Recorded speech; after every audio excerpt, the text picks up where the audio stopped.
কিন্তু নির্বাচনে তো বিভিন্ন জায়গায় কাজ থেকে বিভিন্ন রকম যেরকমভাবে করে টিএমসি সেরকম করার চেষ্টা করছে। তবে আমরাও লেগে আছি, আমরাও ইলেকশন কমিশনকে বিভিন্ন বিচ্ছিন্ন বিভিন্ন ঘটনা যেগুলো ঘটছে সেগুলোকে আমরা ইলেকশন কমিশনের নজরে আনছি এবং সিএপিএফের নজরে আনছি, যেখানে যেরকম দরকার সেরকম আমরা করছি।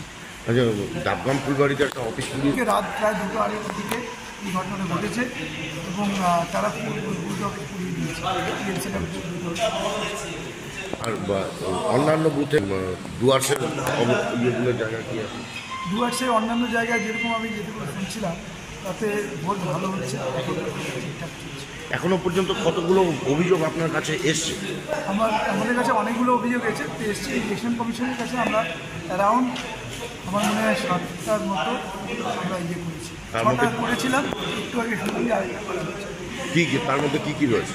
যেমন ওই যে পুড়িয়ে দেওয়া, বাইক বাহিনীর অত্যাচার এবং তারা আমাদের কিছু লোককে আহত করে, বাড়ি ভাঙচুর করে।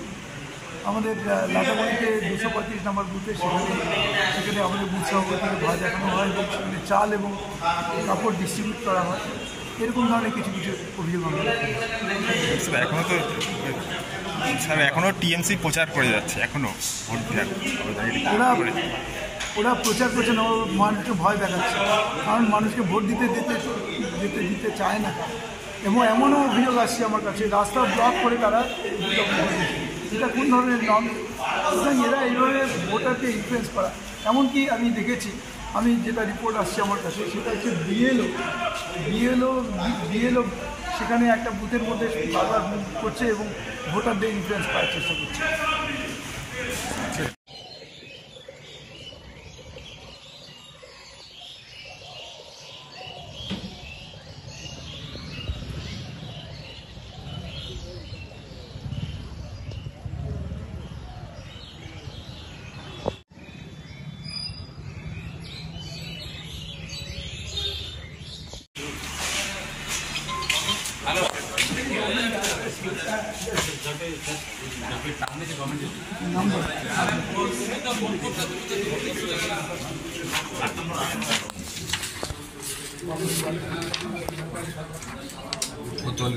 জলপাইগুড়ি কি গভর্নমেন্ট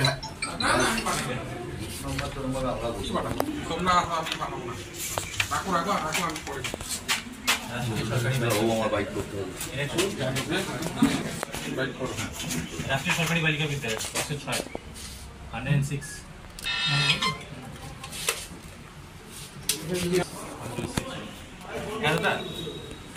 ওটা কোন বাইক করে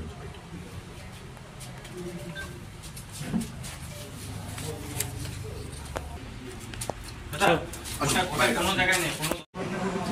আমাদের বুথ সভাপতিকে লাটাগুড়িকে বুথ সভাপতিকে 225 বিতরণ করা হয়েছে এবং শুধু তাই না, কাপড় সেখানে বিতরণ করা হয়েছে। মানুষ ঘুরে ঘুরে আছে আমাদের